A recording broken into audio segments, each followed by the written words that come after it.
Hello and welcome to the Digital and Social Media Sports Podcast. I'm your host, Neil Horwitz. You can find me on Twitter and JH287, also on LinkedIn, where I post more content, the website, dsmsports.net, where you can find every episode and tons of archives of content over the years. And this podcast is available on whichever podcast platform is your favorite. I am so excited for today's show. It's been years in the making. It's an area that we have not covered enough on this podcast over the years. My guest on the podcast today, you're going to hear from in a moment, is Neil Tennant. He is the founder of 540 Agency. He works with creators and really is the foremost expert in my mind on sports and creators, and how to really create and leverage a strategy of creators in the sports world. Also works with brands, and does some advising on creator strategies in the greater sports world and brand world as well. He spent several years in the NHL, which we'll talk about, really starting and leading their creator strategy, and now is the founder of his own 540 Agency, working with some exciting creators in the space and continuing to push this space forward. So listen up, watch. You're going to learn a ton here. I know I sure did, with Neil Tennant, founder of 540 Agency. All right. It says recording, so I'm going to trust that it works. And I have my backup audio recording at least. Backup. Boom. All right. For real this time. Let's do it in 3, 2, 1. I am back on the podcast with today's guest. I'm so excited to be speaking with him. I've known this guy for so many years, and it's so cool to see where his career has taken him to great places. My guest on the podcast today is Neil Tennant, a fellow Neil, which we always love. He's the founder of 540 Agency. And welcome to the podcast today, Neil. Neil, appreciate it. As you mentioned, many years coming. Thanks so much for having me on. Hell yeah. We've known each other for a long time, and we're going to go back to the start of when we first met him and the start of his career out in Wheeling, West Virginia, among other places. And so I want to hear about your career path. Tell our listeners, our viewers, about how you came up in the space, getting started out while you're in school, working your way up through the business, spending time with the league, and what you're doing today with 540. Yeah, absolutely. I always like to say I worked every entry level job possible. It's a little bit of a badge of honor, but starting right after university, I formally began my career in ski rentals in a ski shop in New Jersey. I was putting rental Wow. boots on toddlers. Very humbling experience for me with my big boy bachelor's degree. From there, I had wanted to get started in traditional team sports. So I moved back home to my hometown of Wheeling, West Virginia, where I began as a ticket sales rep for the Wheeling Nailers, Yeah. ECHL minor league hockey team. Humbling experience there yet again, as a lot of the folks know that may have worked in ticket sales, quite a grind. We are like 40 calls a day, selling $5 minor league hockey tickets, but really taught me a lot. I always remember my first sales call. I was reading the script so strictly that the gentleman on the other line asked if I was a robot. So slap in the face there. I had to learn how to talk a little more smoothly. However, the cliche of wearing many hats was totally true in minor league hockey. I Yeah. chipped in and did everything from in arena host, promotions. I was the mascot on some days.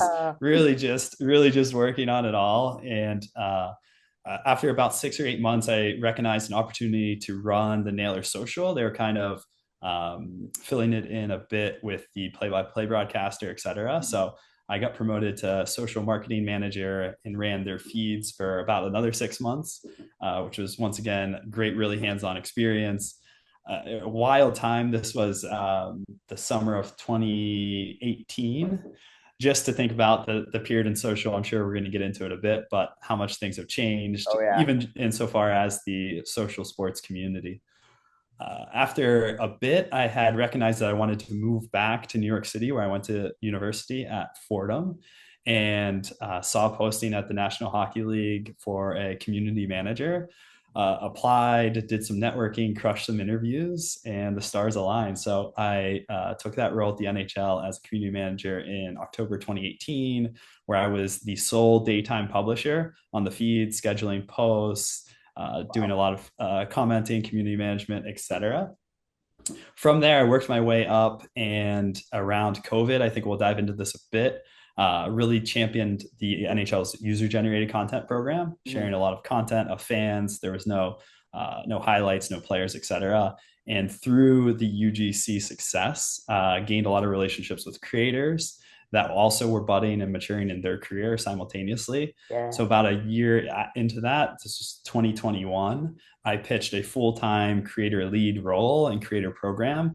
Fortunate enough that my manager, Kevin Baumer at the time, and the VP and CMO went for it. And from 2021 to 2025, I ran the NHL's creator marketing program, which incredibly thankful for. Just absolute amazing time. A lot of experiential hosting, creators on site at temple events, Yeah. commissioning world-class illustrators, really just building this community from the ground up to hopefully grow the game of hockey. I, on a personal level, moved from New York City to Philadelphia about a year ago today almost, which took me away from the NHL's office. I then joined a creator marketing startup, which was a bit B2B, not exactly what I was looking to do. And so, about after 6 months in that role, I decided to take the leap and start my own creator talent management agency called 540, of which I'm doing today.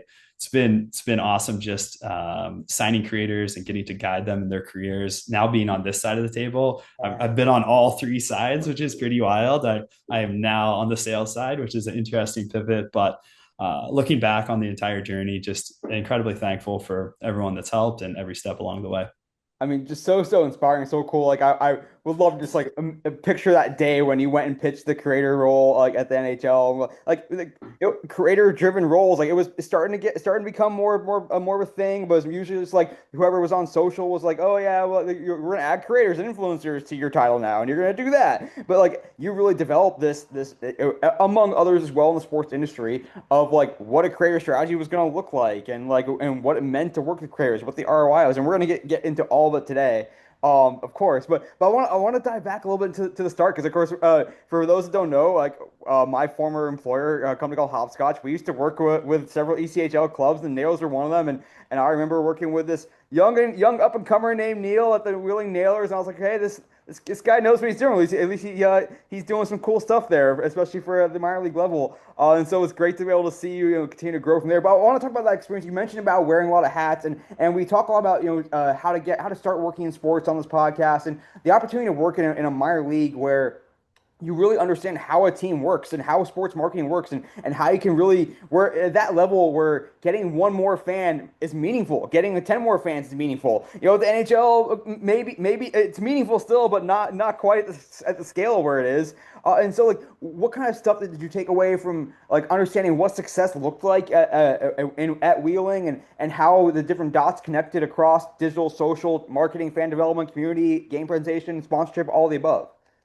Yeah, absolutely. As you mentioned, wearing many hats, you got to tangibly see the impact of your role and in your concepts and executions on each area of business because you were across them all. So in ticket sales, it was very tangible. Of course, we had an average nightly number we were looking to hit, and you hit it or you didn't. It was pretty spot on as far as how many tickets were sold.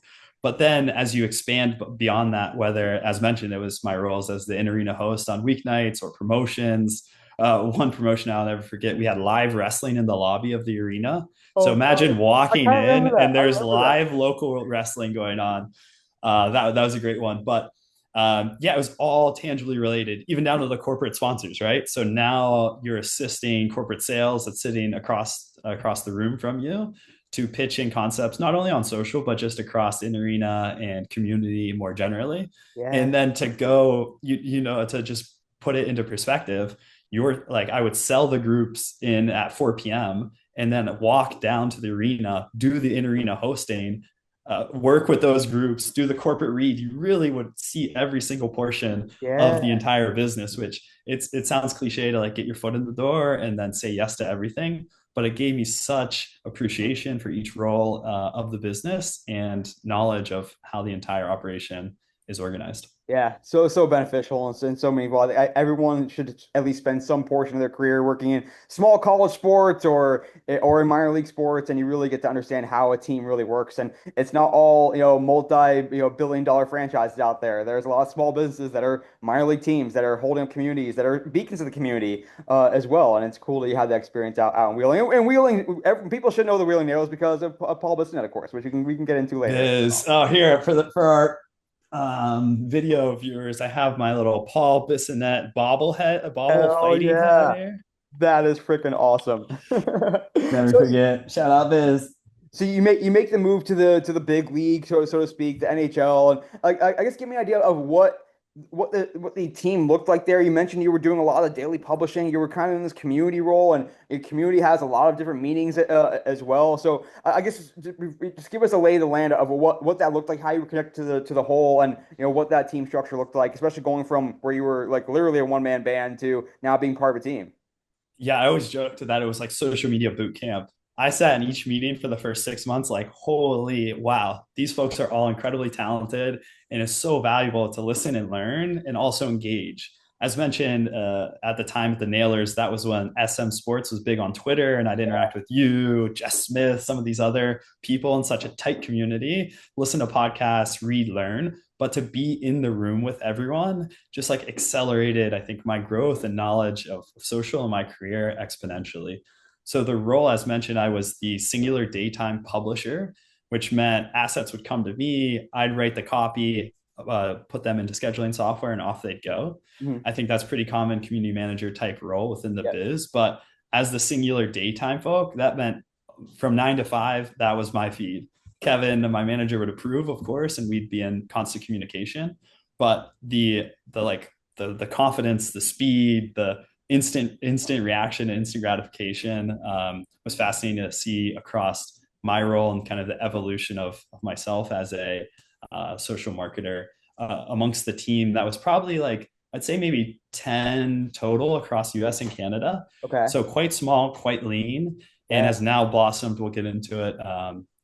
2 or 3 times across, which is incredible for that And org. how kind of like prescribed was the strategy and even the voice and the tone as well? Like, did you have an idea of like, okay, these are things that we're gonna post, and like you're gonna get content and then you're gonna post it, or like did you have some agency as well? Like, hey, I think we should post this. This is gonna pop off, or I'm noticing this, or we should be this is some copy or some meme that we should really lean into. Like, how like I guess again prescribed or structured was it, and how much was Neil? We trust you, do your thing, and we'll approve things, but do your thing. Yeah, I mean, back in 2018, it was much more free flowing just because it was so new in comparison to what I'm sure it is currently. So inputs were coming in from everywhere, including myself, and we were really able to shape the strategy and the content as we saw fit. Of course, as you know, working across business and social, there are many asks from other departments, et cetera, and posts that you have to get out. But yeah, we all had genuine input. And structurally, I always look back how fascinating the processes have evolved. When I started, we had like a static Google sheet where it basically just said, 9 a.m. post this plain text, and Yeah. you'd have to pick up the pieces from there. Now the team's built an incredibly robust between all these tools, Monday, Asana, Airtable, you name it. Everything's so structured, dynamic, tags, labels, like just the evolution from that first day in 2018 to today, incredible. And who kind of like was the audience? Like who did you have in mind when you were thinking about NHL social and as it evolved in your time of continuing to grow within that role? Like were you ultimately trying to reach hockey fans? And then if we look at where sports marketing is today, yes, we want to reach those and quote unquote endemic fans or those diehards, but now we're thinking about okay, well, how do we bring in fans who are not yet fans of the sport or may not even care about the sport, but they might care about this side of things? Like who was your audience then, and then how did you think about reaching newer audiences, and how did you think about measuring what the success and overall goals were for NHL social at that time and as it evolved?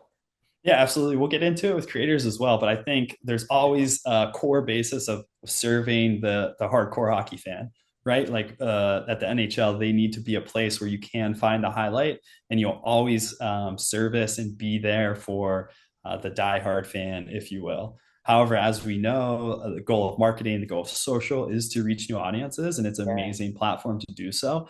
So for me, it was always how can I tie in other pieces of pop culture, sports, entertainment, you name it, to like widen the aperture and relate to new fans. Of course, fast forwarding to today, there's wild cross culture moments happening, particularly within the past 6 to 12 months.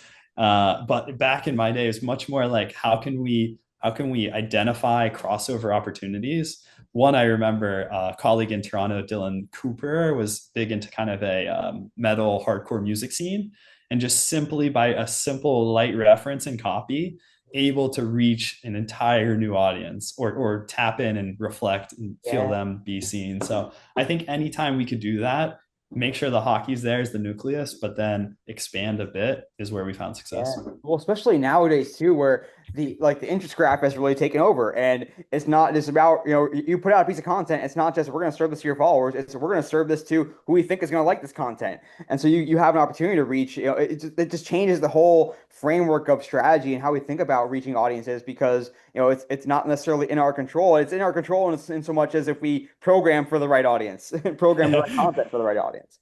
Yeah, even just thinking of the diversification of the tools within a social platform, right? You look at main feed versus IG stories versus DMs, broadcast channels, Yeah. and then across platforms like Reddit. Maybe you serve the hardcore fans on Reddit. I definitely think that's been, even across other organizations as well, as just becoming more savvy in how you approach each channel. I'm not the first one to say that. It's quite common knowledge now, but if you have the team, the bandwidth, the resources to diversify your content across all the platforms, particularly in 2026. It's definitely needed and should be rewarded. Yeah.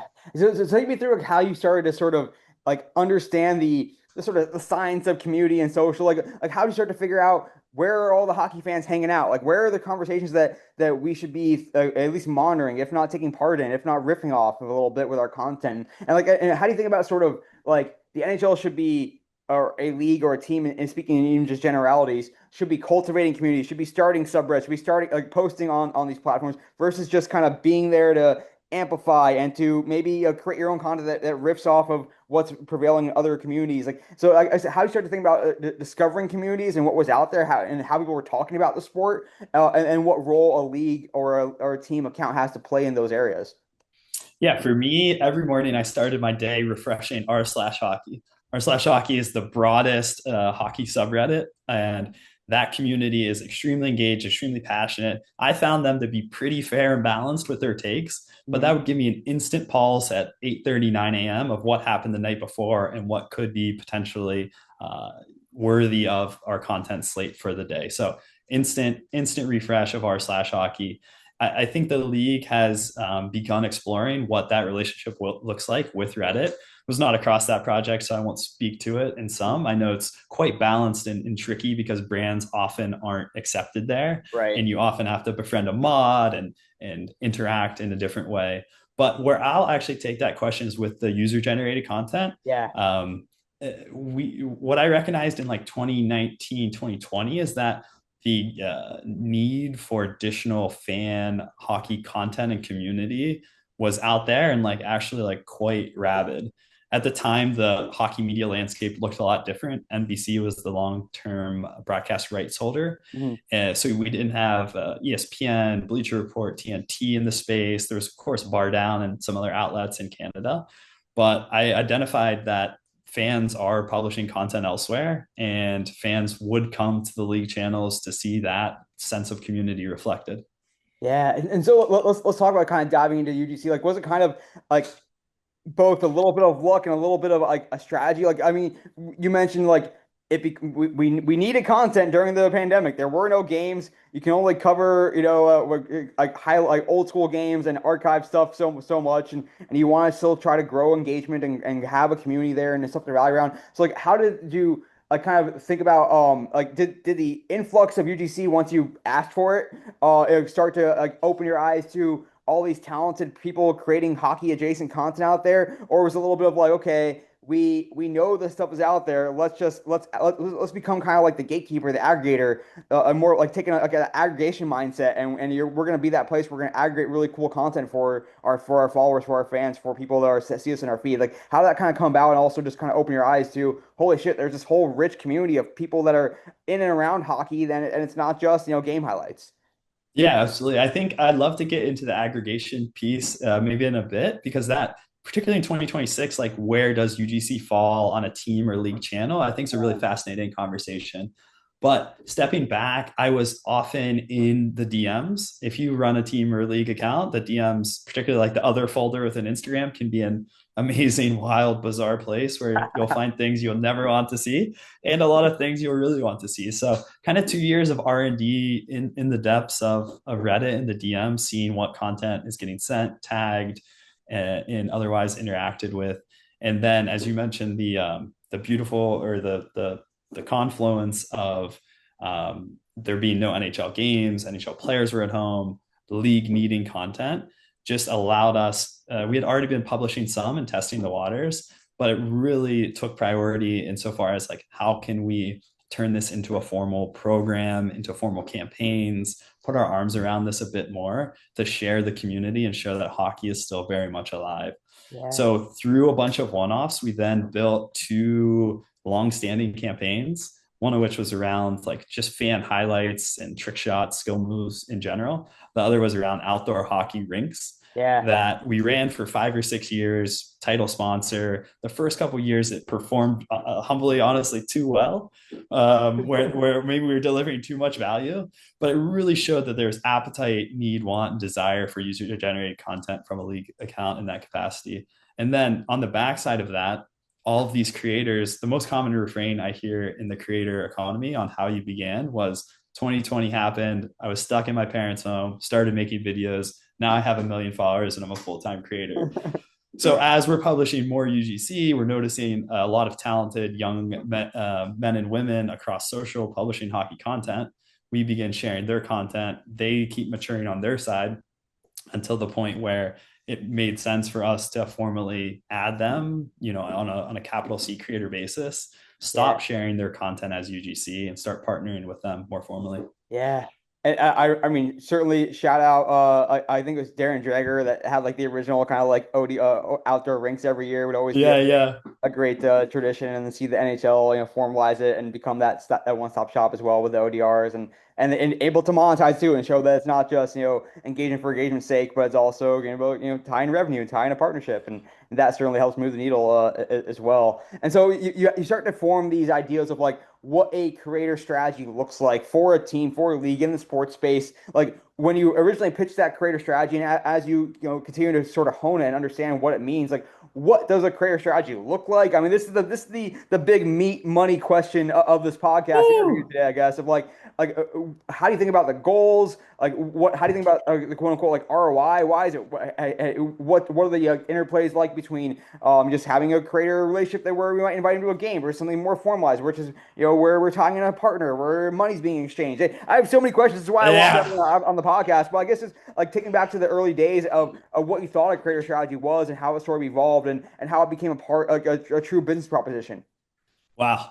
That's a lot, Neil. We could talk all day.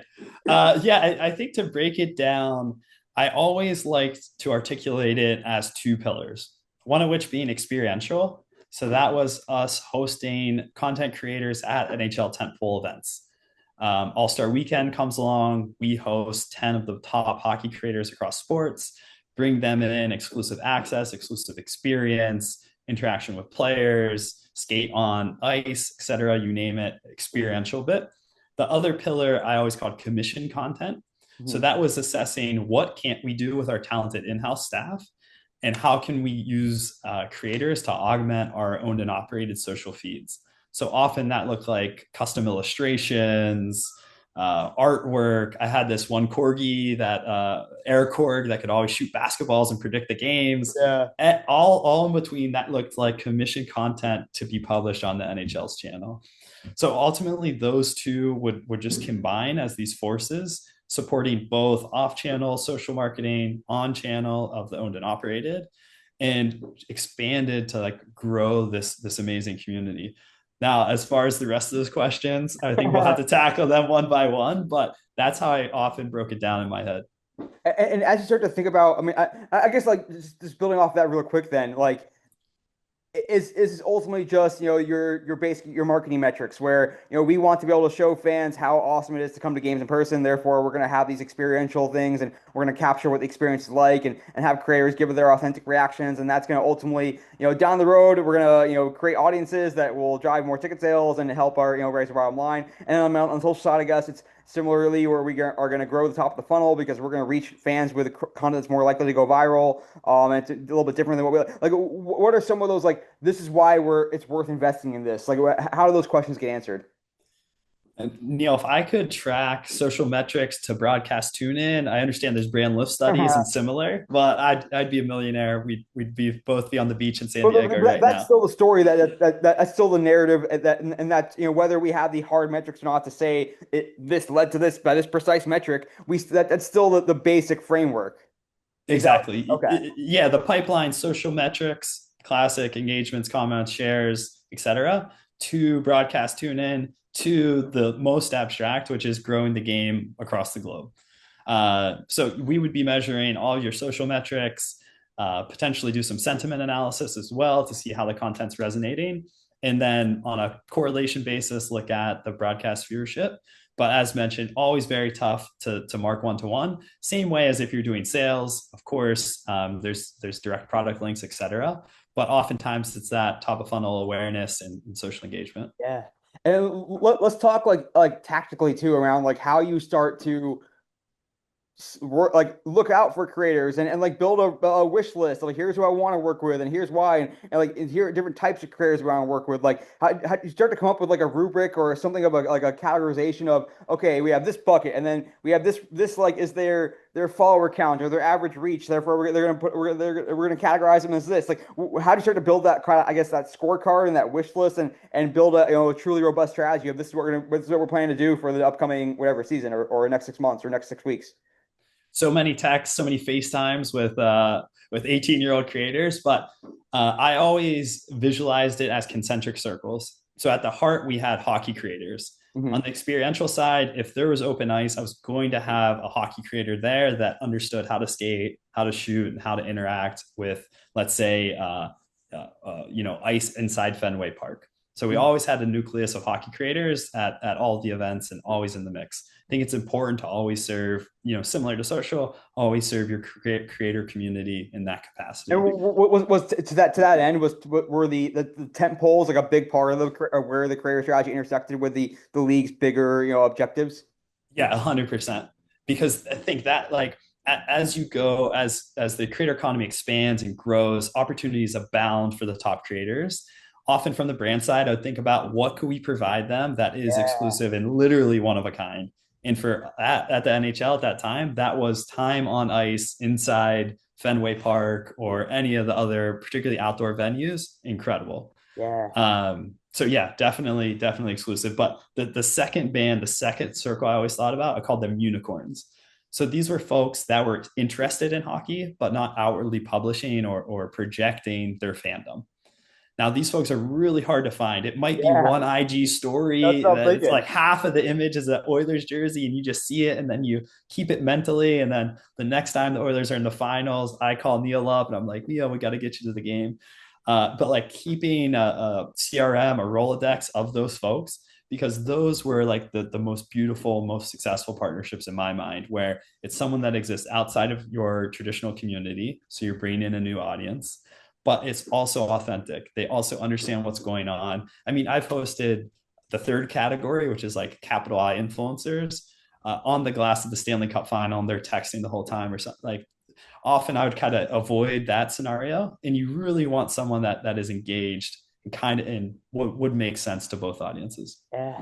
Oh, I love this stuff. I'm learning so much. On the podcast here with Neil Tennant, the founder of 540 Agency, just geeking out on creator economy and creators in sports, creator strategy, and all of the above. To continue to go down this path, like what this actually looks like in practice of like when is there a transaction being involved and money is being exchanged? When is just like, hey, we're gonna give you a really cool experience. You're gonna be able to create a lot of cool content and grow your audience. And it's a mutually beneficial relationship. Is that ever the case? And also like how like and this speak to it from your current role as well with 540 of how I guess prescribed and explicit is like the deliverables. Like you're gonna post this much on your handle, or maybe you're not gonna post on your handle at all. You're just gonna collab with us on our handle, and like how these details get hammered out, I guess.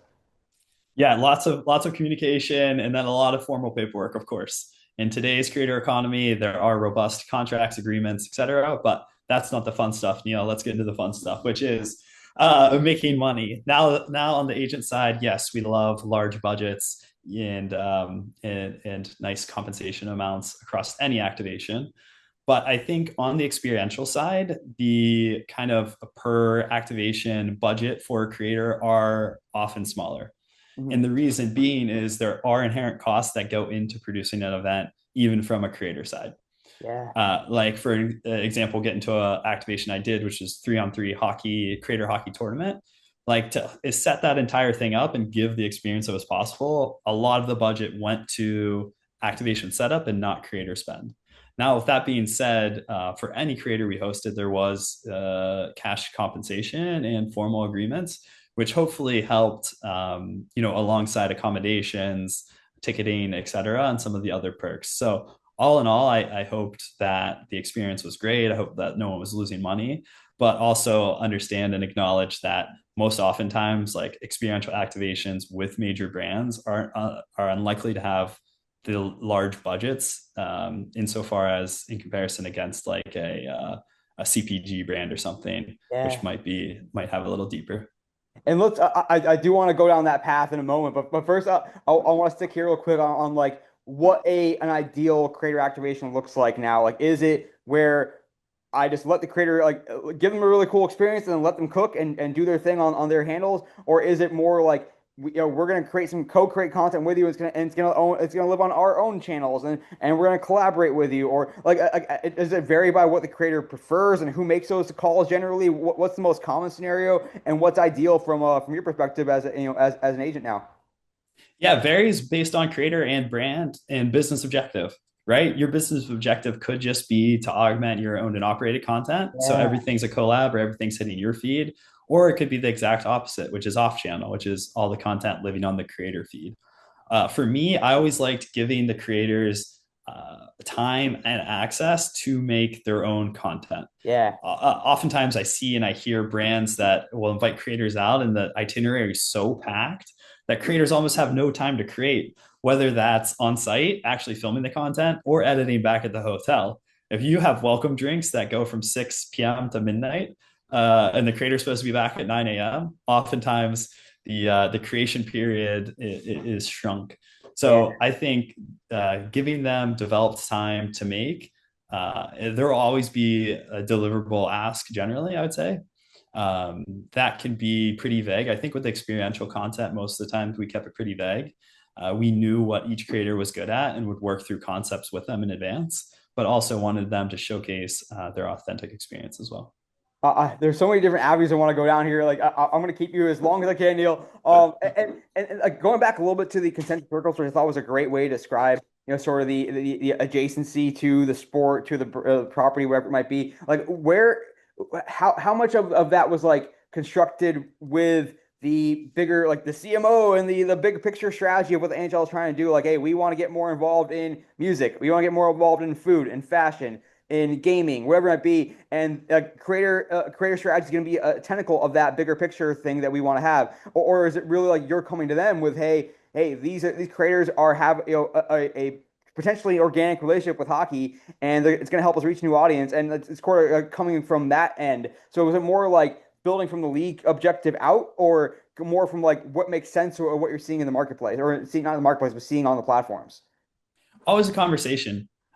They'd come to me, I'd go to them. I think there is always an objective of how do we reach new audiences and how do we grow the fan base, Right. and bringing in talent, creators, celebs, athletes from across different genres is definitely a way to do that. So I think it was everyone's objective, top down. Did you find like certain like buckets or areas that you were trying to fill? Like, hey, we want to have someone that does really cool artwork, or we want to have someone Hmm. that can bring sort of like a foodie audience to us. Like, were there certain buckets, and are there today even that make more sense, or that you find that sports brands and sports properties are trying to sort of check a box, not necessarily check a box, but like think about in those sort of categories, I guess. not sure about specific verticals. I think back to hockey and some of the at least recent crossovers between book culture, et cetera, and like where do the sub communities find natural relationships to the sport. I Yeah. think that's obviously a easy, authentic Like extension. romance novels, potentially. Exactly, which have become very, very popular as of late. So yeah, I think those are natural extensions. And then it just depends project by project. As you mentioned, maybe food makes sense if we're trying to showcase something. Always trying to reach new audiences, showcase players and players' personalities where possible. Yeah. And oftentimes it was fitting the creative as well, right? If we have a creative concept, seeing who could slot in there and bring something unique to the Yeah. feeds.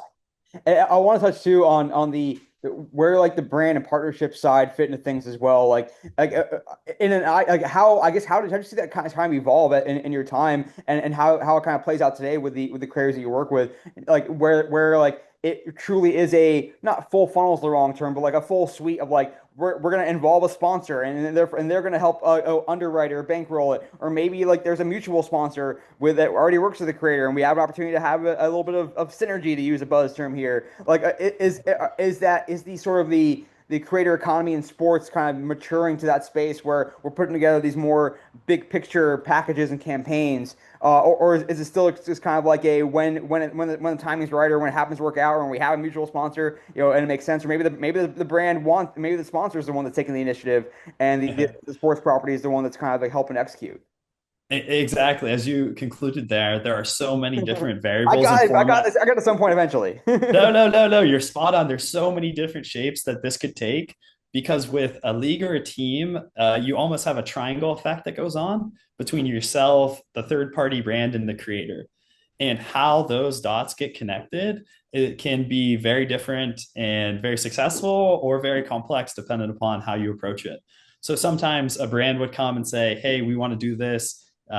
Can you help consult? Can you do creator Yeah. discovery, creator recommendations? We want to do it completely ourselves, but we understand that you have some relationships and expertise. Other times, as we'll get into, is me wanting to host, wanting to produce an entire experiential activation and saying, hey, this is an incredible value add opportunity to not only have new space within a tentpole event, but also gain access to amazing creators. Can you come on board from a more traditional event sponsor standpoint and become the title presenting sponsor and assist us in bringing a concept to life?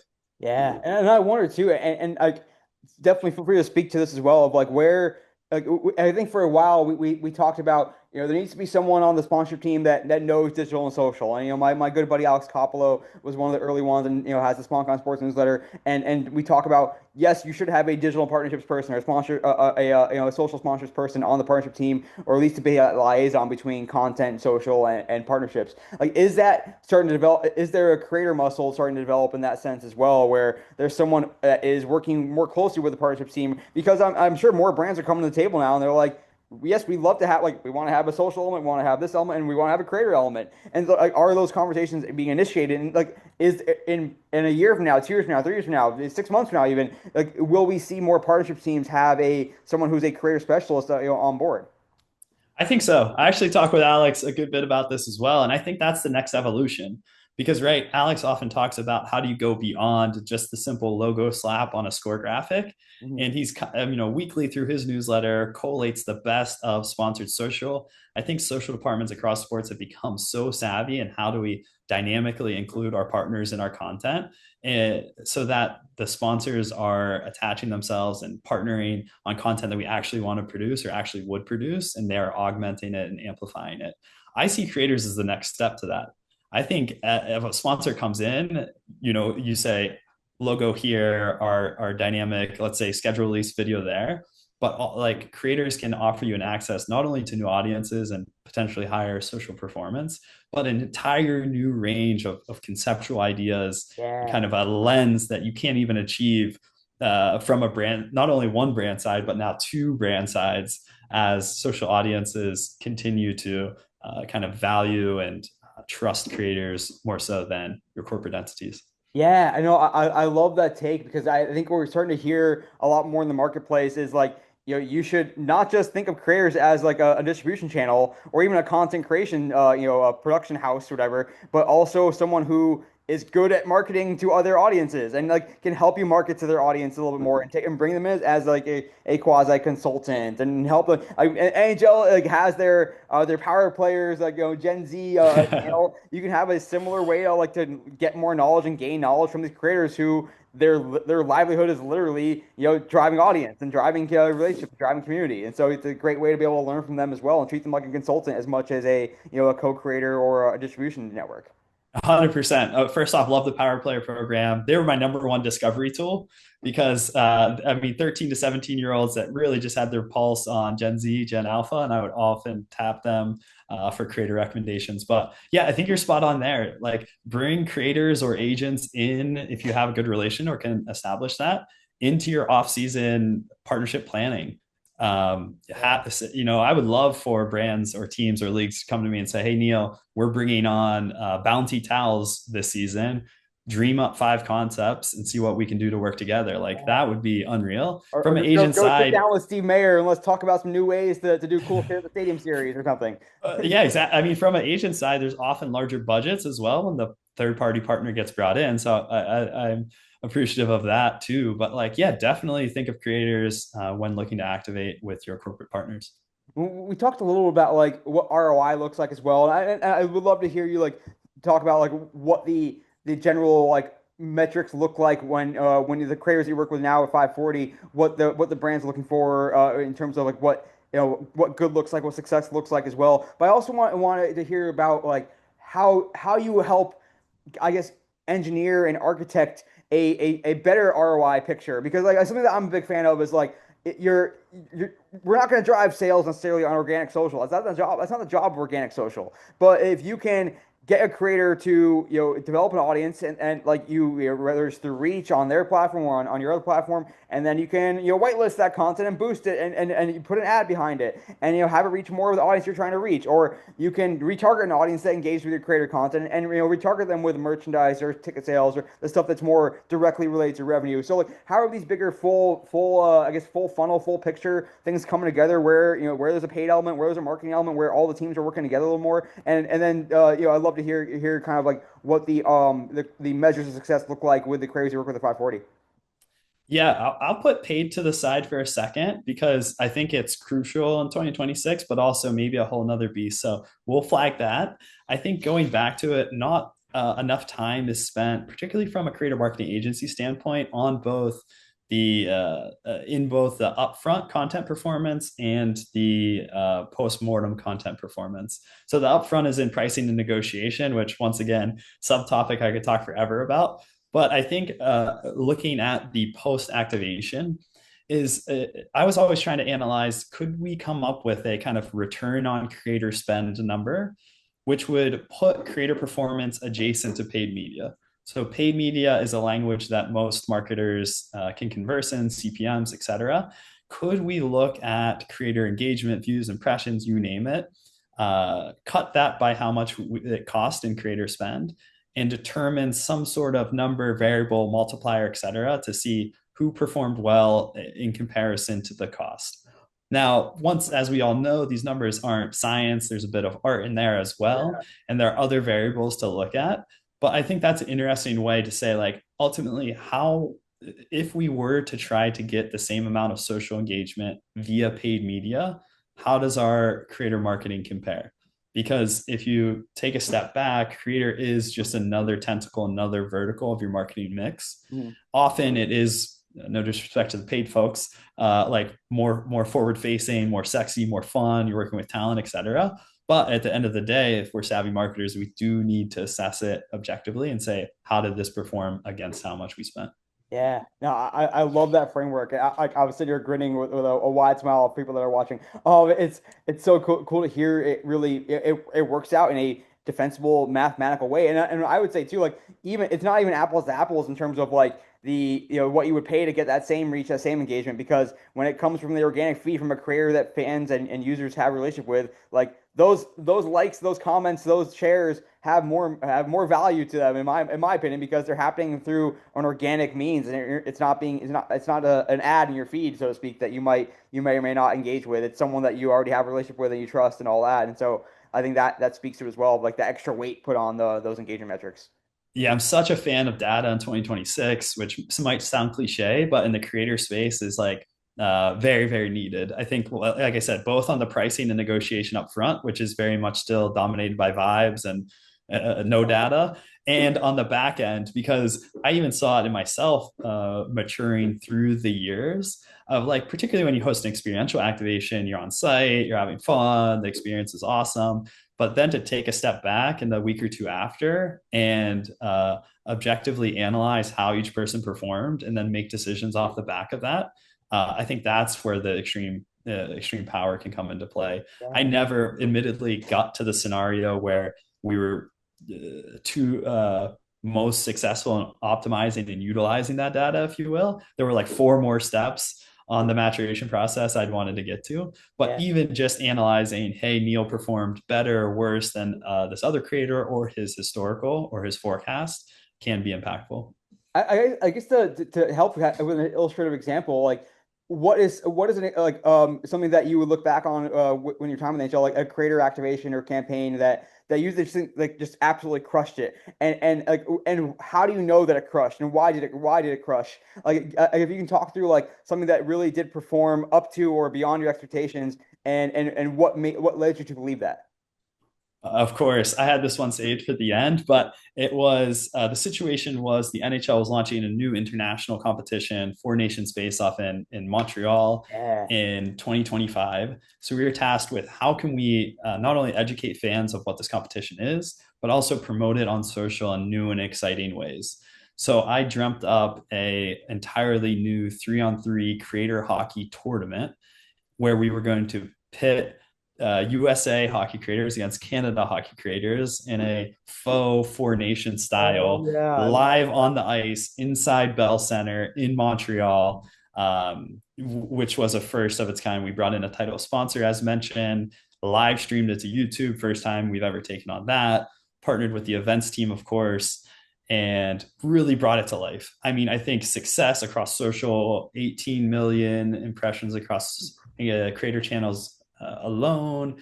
YouTube performed quite well. I think we had over 100K views there on the live stream, which is quite nice. Wow. But overall, the vibes, the subjective stuff on on the rink, PK Subban hosting Team Canada, like absolutely just incredible, incredible vibes.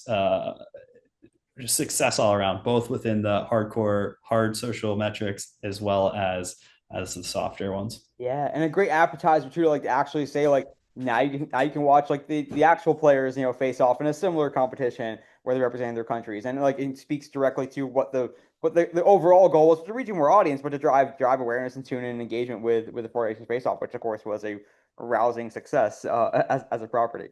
Yeah, as we were talking about, the correlation made it look quite good as well with the event then crushing. Yeah, I look back two things that got thrown into that event were the snow. It snowed about 2 feet that day in Montreal for the American listeners, but then also from an event production, event director side, we had our scoreboard operator leave halfway through, which threw a bit of a wrench in the scenario into the live stream. If you watch that back, I was skating around furiously, but we remedied it and accomplished an amazing event.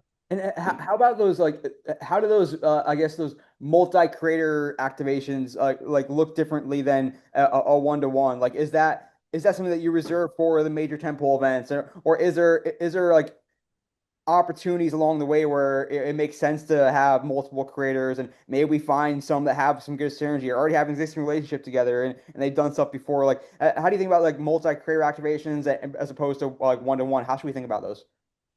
I love bringing creators together. You used the word synergy earlier. I'll use it here. I think particularly creators that are in similar verticals or know each other, I think can be extremely, extremely powerful to create better content and ultimately perform better on social and on site. Not to say that you can't bring creators together that are from different walks of life or that don't know each other, but I definitely think having more than one creator together, particularly in an active experiential standpoint, can be very advantageous. Yeah, and you definitely get like the compounding effect of if you're in and around these adjacent communities, you won't miss this event. You won't miss this activation because some creator following is going to be posting about it or being involved in it somehow. Yeah, exactly. Kind of vibe wise on a macro standpoint, that's what we were going for with a lot of the experiential, right? Is like a day or two before the actual event takes place. How can we generate a headline worthy buzz moment, which is maybe this 3-on-3 creator tournament? So now you have lead in or tune into the broadcast, which is the ultimate business objective, while still having more room to play within the event window. Yeah, and I always love too where they're like you might see some old funny guys who are like from the PR like world who are like no one's talking about this game or whatever because I haven't seen it on my local news, and it's like no one's learning about it from your like 10 o'clock local news or 11 o'clock local news, or let alone your newspaper or even ESPN. Sometimes it's happening. It's what you're seeing on the TikTok feeds, on Instagram feeds, and YouTube and all that, and so it's awesome to see how that stuff can like be on the map, even if it's not like the 65-year-olds who are seeing it necessarily, like or even people like me. I'm old too. A few more minutes left here, Neil Tennant of 548 Agency. I can keep you all day, Neil, and I might just try. I want to talk like about how a creator activation comes together now. I guess from either side, you've been on all sides of the table, and so you know kind of how it looks. Like how is a how is someone like I guess first offered up as a creator? Like this is like the brand says they want a creator, or property says they want a creator, and they go and then you at the agent or whoever or their management might pitch them like here's why they're valuable, here's why they're worth what we're asking for, like what that kind of presentation looks like, and here's what we suggest that we should do versus the property has their idea of like this is what we think you should do, but there's some give Hmm. there, like how these negotiations happen, what metrics are meaningful in terms of being able to convey the value of the creator, and how do you ultimately, I guess, get it all to work together. I definitely leave room in creative to collaborate. Like I said, creators are so smart, so savvy with their own concepts, ideas, and executions.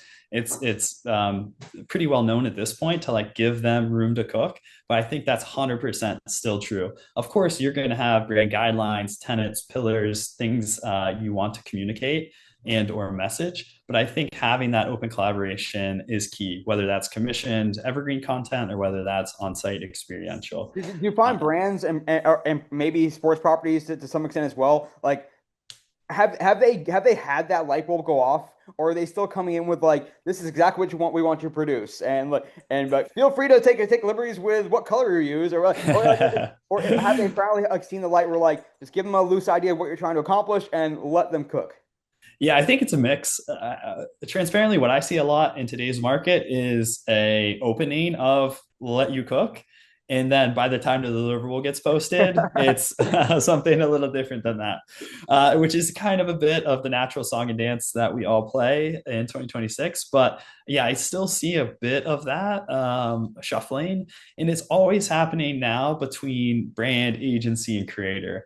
I think these creator marketing agencies have become so robust and powerful and successful that most of the work now does not like.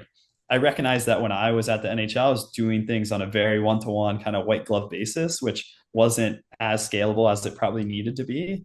Um, and so most of this now happens through large creator agencies, which have pros and cons, have lots of great colleagues across the board, but a lot of it is automated and impersonal, right? So the discovery and the outreach will be more or less like a form message to 100 creators asking about their rates and their availability. It comes back. You get excited because you think you're invited. They're just gathering information for the Yeah. brand to then ultimately make a decision and move forward. So I've been a little turned off by just how automated things have been from the agent side, but yeah, ultimately a lot of agency work going on to survey the entire field and I think try to automate, particularly as AI comes into the picture. And what does like presenting a creator look like? What do brands properties want to see? Like, are you saying like here's what their average performance looks like? Here's what their last 5 sponsored posts look like. Here's their follower count. Here's how often they post. What are you presenting? Here's what their audience demos look like. What are the things that are kind of in your not maybe not a deck, but maybe it is a deck like that. Then when you're presenting like here's why the creator is worth what we're asking for, and here's why we think they're a good fit for you or not a good fit for you. Always continuously trying to finesse the outbound communication. This has been the biggest change of pace for me now on this side of the table is Yeah. that I'm now capital S salesman and we are hitting emails hard. So if anyone's listening, you get an email from me. please answer. That would be amazing. But I think just trying to figure out what the relationship looks like and what the brand could be looking for in a campaign or an activation. I love, like, if I had a team of 10 behind me, I would love to just fully concept bespoke opportunities for brands to pitch proactively. So I would love to say, hey, REI, I have this creator. They're going to go do this snowboard activation. Can we bring you on as a partner? Kind of like in an upfront type way, Yeah. which are becoming more popular across the space. But Interesting. like saying, hey, we're going to go do this just like you would from a brand with a presenting or a partner presenting sponsor to say, hey, we're already going to do this. Do you want to be included or not? Versus what is unsuccessful, which is, hey, here I have 5 creators. What's on your schedule? Let's chat soon. Yeah. Or even like we just did this and it crushed it. Now let's just tweak it slightly and include your brand and you can use it as an ad or something, or you can use it on your channel. Like interesting ways to think about that as well. I like that. Yeah, you'll get into the metrics once you get further into the conversation, but I think you really have to lead with some sort of hook, some sort of concept. The supply is so robust as well as the demand.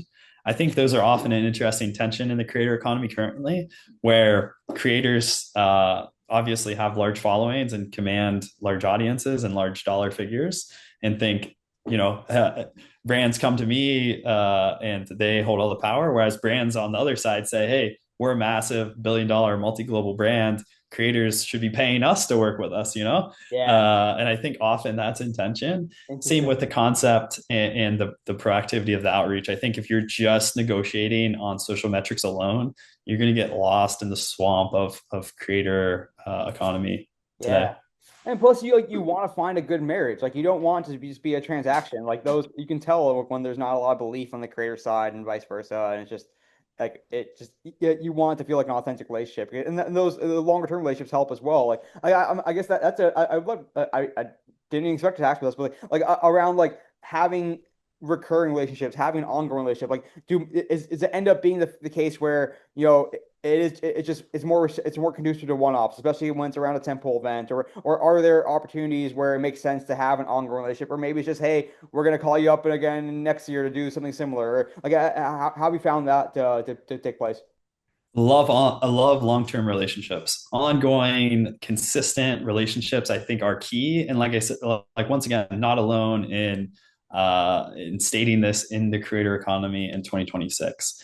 I think if you can establish rapport and relationships and activate on a continuous basis, it only strengthens the content in the relationship and the entire partnership. I think one caveat I'll throw in there is, how do you, this is getting in the weeds a bit, but like, how do you actually structure that? I think Yeah. like signing a year-long MSA and then flowing in SOWs underneath is nice. I've often seen where, Neil, I'll sign you to a 12-month agreement and we'll say, hey, Neil, you're going to create and publish a post once a month, every month. Mhm. And then something happens, event gets canceled, you name it, and you're scrambling to fulfill and kind of backfill deliverables. So just kind Yeah. of be cautious about how you go about the formal structure.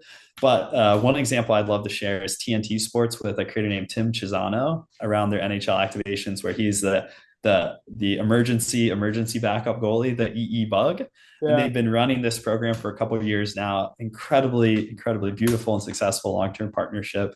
And I think the more you can establish that with your creator roster, the better.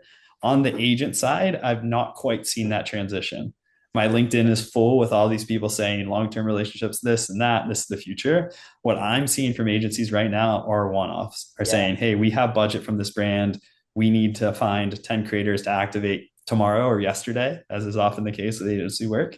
And then content gets posted, everyone's happy, gets paid, not necessarily hearing back. Yeah, no, really fascinating insight. I remember seeing the the popular basketball maybe beyond basketball career now Jesser speak recently on a panel, and he was saying how much he loves those long-term relationships because it also allows you to kind of just like you get a lot of like quote unquote earned media or like accidental things. Like if I'm a Powerade partner, and I'm just gonna be drinking Powerade normally when I'm doing my streams, and they didn't pay for it, but it's just gonna become part of my lifestyle now because they're a long-term partner, and you get that extra value that you're not necessarily. It's not just paying for a one-off video in that stage. It's an always-on kind of partnership in that sense. Exactly. And the extension that we're seeing now is creators getting equity in companies. Yeah. So it's probably the top order of this long-term partnership where Neil, instead of getting, you'll probably also get monthly comp, but you now have stake within the company. So you are publishing that Powerade natively Yeah. because You're ultimately incentivized. the more people that buy Powerade, the better the company does, the more you make. Yeah. It's ingenious. It's another extension I could talk about for a long time. Wild how everything's evolved. Oh yeah. Well, last couple of things before we just a little shareable stat. I promise we'll get to in just a moment here.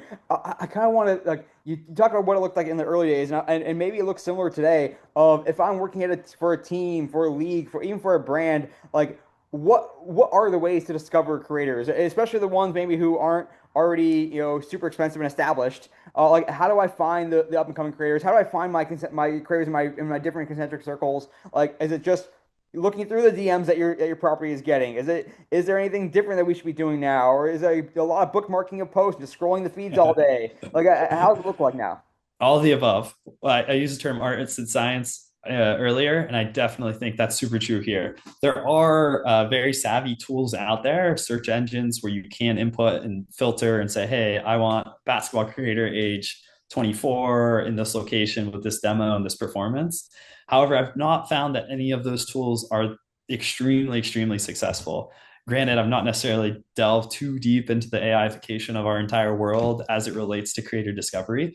I think those can be a good starting point. But from there, you need the art side. That is scrolling your own social feeds. That is asking your 14-year-old cousin, hey, who's popular right now? Who should we work with? There's so much kind of manual searching and uh, asking friends, colleagues, family, you name it, because ultimately I'm only into what I'm into. And Right. as the social algorithms become more interest based, if I'm trying to target a different demo, I'm likely never even going to see some of these incredibly, incredibly popular and successful creators that we could be partnering with. Yeah, you almost need to like create like a ton of different accounts. Be like, this is my account that likes anime, and this is my account that's a 17-year-old girl that likes to get ready with me and makeup tutorials. Like, and just see what the feed gives me. Like, it's Yeah, really yeah, hard. yeah. And then, I mean, then on selection, right? Like you have to have some sort of taste and bar and Yeah. criteria. But then, just like any other good campaign or marketer, like there are times where a creator won't necessarily be your flavor. They won't be in your vertical, your interest, just personally.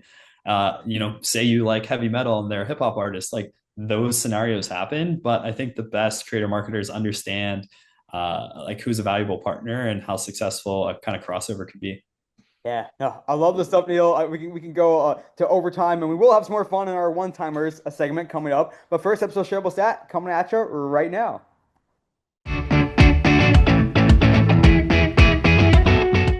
Right back with episode shareable stat, and I'm joined once again by Neil Tennant. He is the founder of 540 Agency. Neil, you gave us a master class on everything creators, sports creators.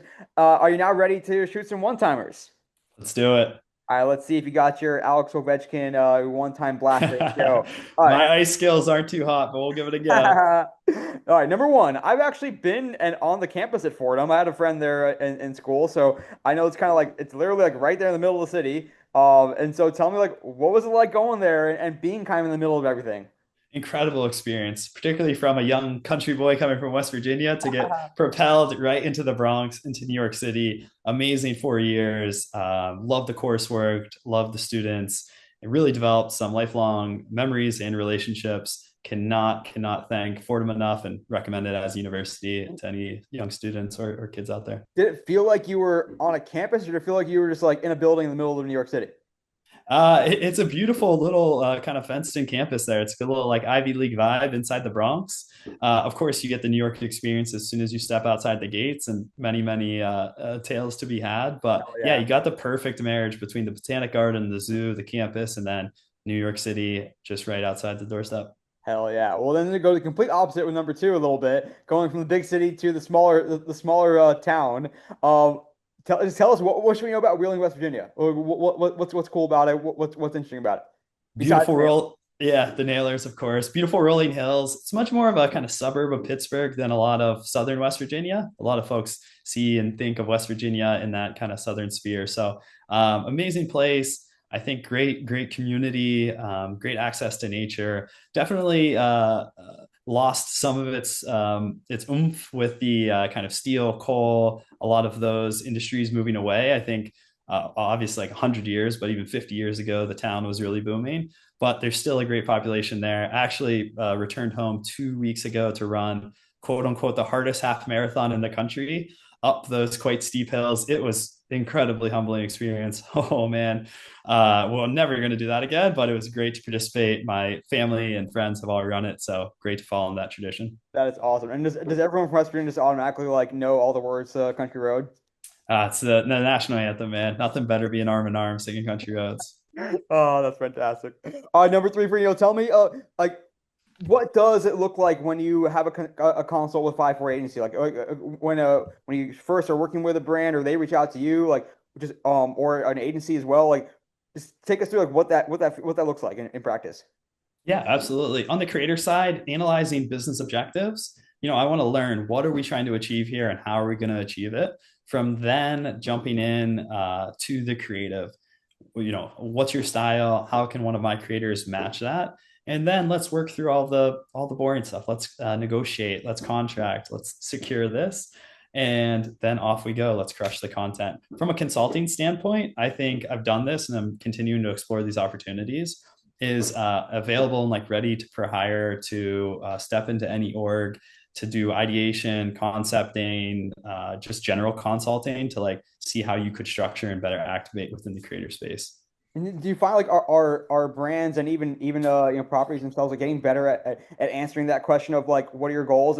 Like sometimes it's just like, well, we want to do something, we want to do something creator strategy, like my boss wants me to do something in creator space, so let's do it. Or like we want to make more money, like or are they actually getting better at articulating like why they're interested in what they're trying to accomplish?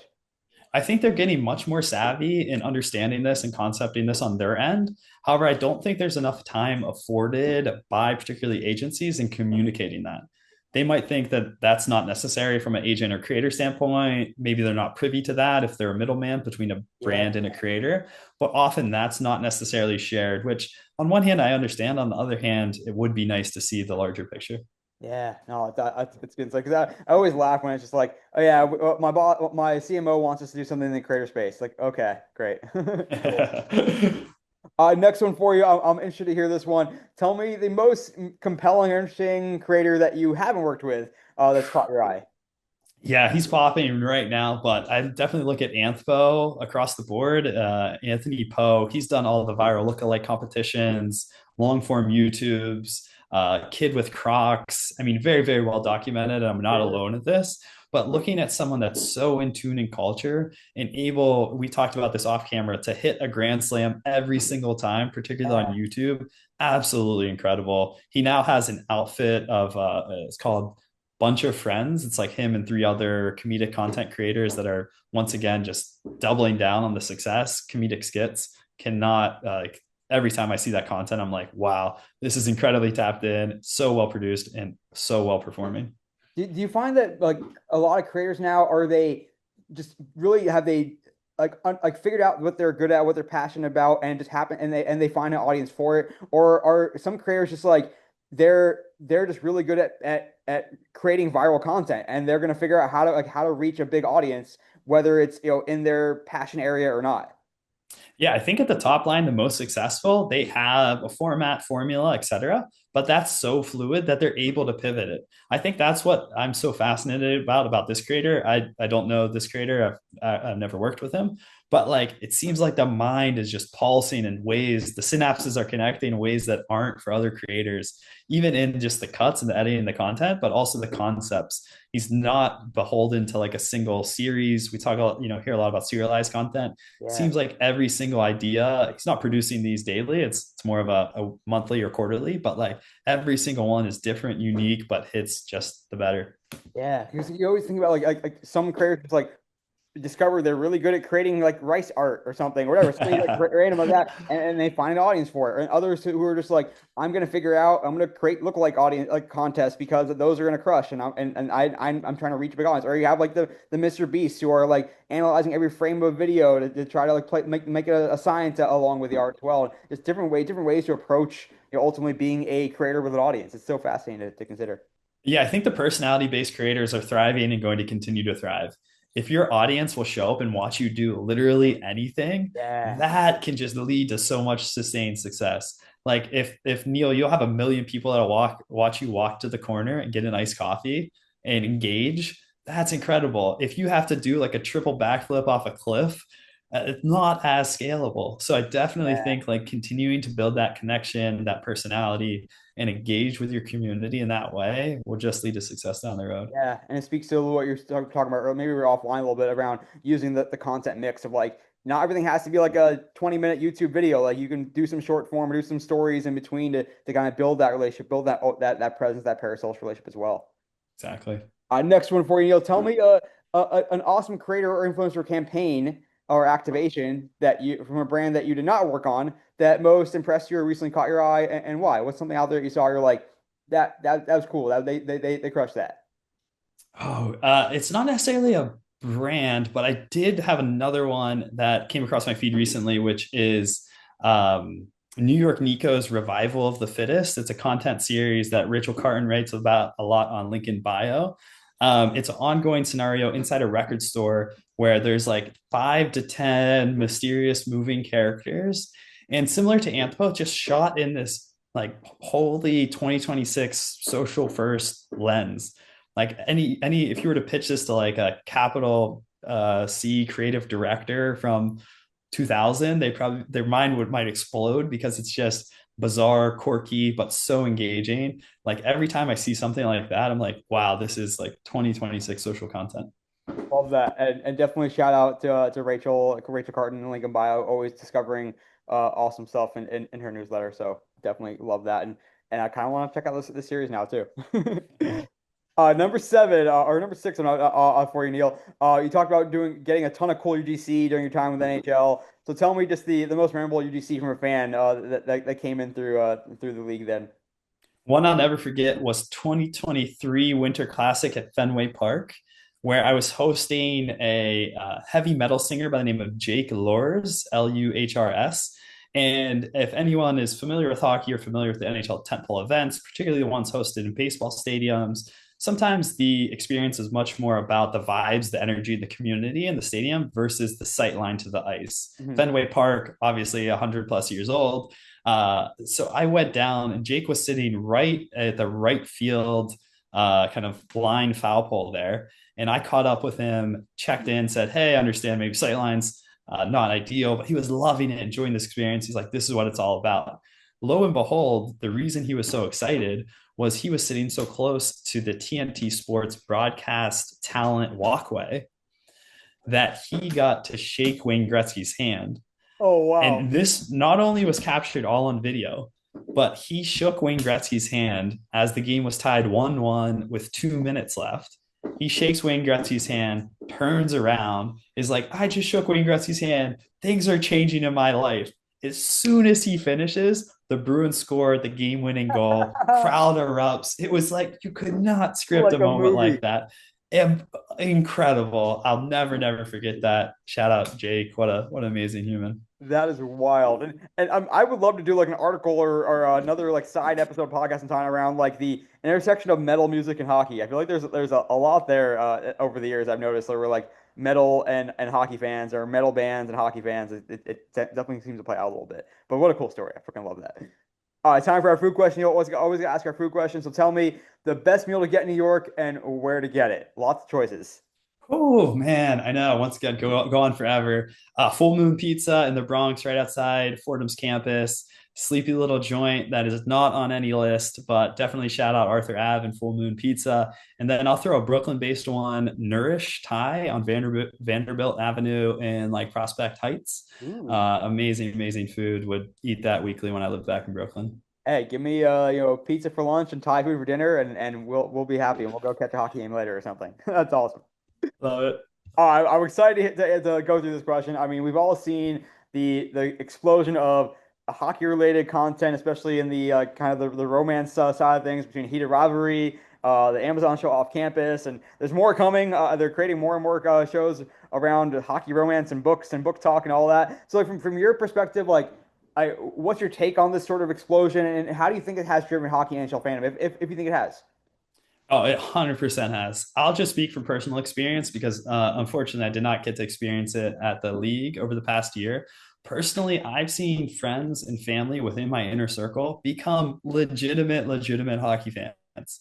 People that might have been sports curious, sports adjacent, are now watching LA Kings games while they're on the East Coast at midnight. And it is amazing and beautiful to see. Obviously, confluence between heated rivalry, Olympics, you name it, was just a perfect storm. Yeah. But I now have group chats just firing with friends who I never would have expected would be diehard hardcore hockey fans, really, really engaged and sustainably as well, right? It's not like, hey, the show was great, off we went. This is through the cup win, texting, engaged, watching. It's awesome. So cool, and I mean the hockey's been great too throughout the playoffs, so that helps as well. And it's amazing to understand, to think about how, and it just speaks to everything that we've been talking about throughout, of how you just get an audience to sample your product, and they get exposed to it, and they fall in love with it because it's a great product. And just like, who would have ever seen this coming? When you first started the NHL, like when you first start getting started in hockey, even, to think that years later that we would have a show about a gay hockey romance would would result in increased fandom. And like the Senators are selling jerseys, right, with Hollander on the back, and making my, it's such a cool story, and I love it. All Awesome. right, last one before you get out of here, before you do your shout outs, excluding any 540 clients, who's a creator whose stock we should invest in now? Who's getting ready to get even bigger than they are now today? Yeah, I'm always trying to moneyball this now that I'm on the sales side, both to brands, but also trying to sign creators myself. I wish I would have signed these two creators. Unfortunately, I did not. They have amazing representation. First of which is a basketball creator by the name of Trey Fills. He is represented and Shout out has Yale alumnus. Hell yeah. Yale alum, amazing storytelling ability. He just has such a natural inflection, perspective, and point of view. He still plays on a daily basis, dabbles playing professionally, but is just such an amazing and like infectious personality in a unique way, in kind of like a laid back way, which is so refreshing in today's era of like kind of like in your face. On camera presence, really, really like Trey. And then a running creator by the name of Jenna Littner, who really burst on the scene with kind of running fashion content. I Yeah. think what I find fascinating about her, obviously the content's performing well, and I think she's creating quality photos and videos, but she has really, I'm like always studying life cycles of creators. And I think she's really just on the precipice.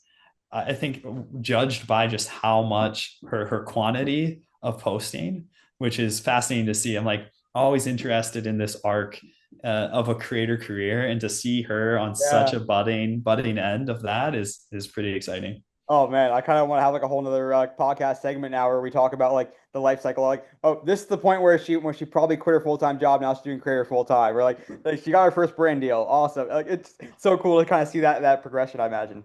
Exactly. And it's fun now because we see both tales of it. And I think it's exciting and interesting on both sides, right? How do you continue to accelerate the budding and the growth? And maybe on the other side, how do you revive or how do you re-engage? So both are exciting. Great job on the one-timers. You tickled the twine, you lit the lamp.